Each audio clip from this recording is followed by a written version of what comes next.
Okwagala okusinga okutya obukyayi. Tukulembeze okwagala okusinga obukyayi. Abantu b'Ekakomo ab'Egomba mukyawa nnyo okusinga okwagala. Nebe Kaveera sijanja byentale because of ebigambo by'abantu.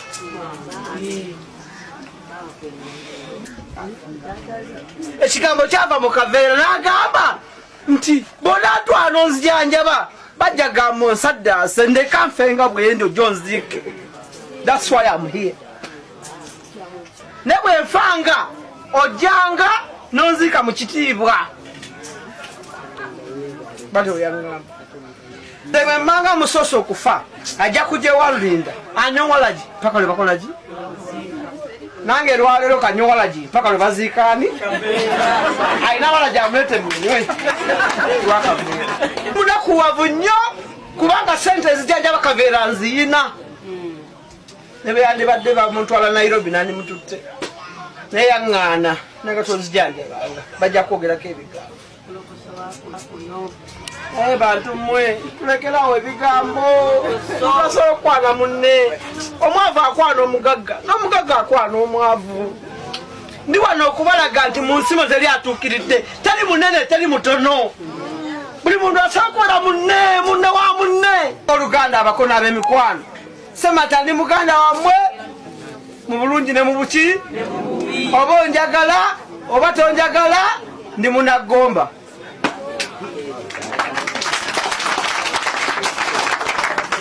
Era nze lokuda nagita mulungi olwa Kaveera. Kaveera yansanyusa nnyo nga making sure every day nga gye waka. Ndidde enkoko eziwera 3 okuva mu nnyumba eya Kaveera. Ndidde amagi ag'enkoko eŋŋanda agawera 3 gava mu nnyumba.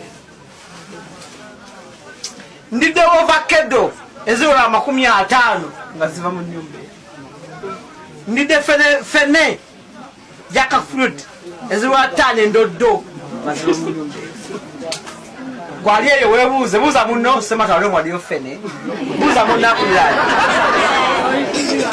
Buuza munno akuliraanye semata wamuwayo ovacado. Okikoze buuza munno nti wakikola. Buuza nayiba wakikola. Kaveera yakikola.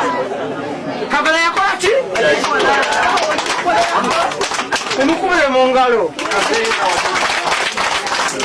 Ndidde enkoko enkazi n'ensajja mu maka gano agakala.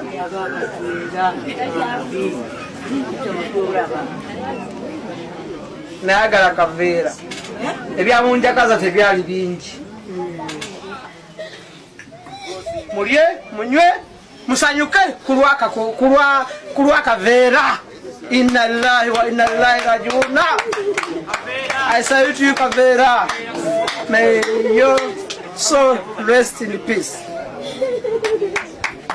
Bakadde baffe mu ddiini abooluganda abakono ab'emikwano mwenna mwe bekungubagira wamu naffe.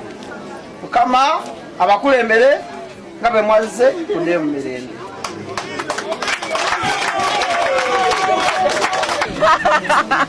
Mama yafa ndi muto nemanya nina kojja. Mama yafa ndi muto mbadde mpumulira ku kojja kati nsigalidde wa mu bbanga. Mukama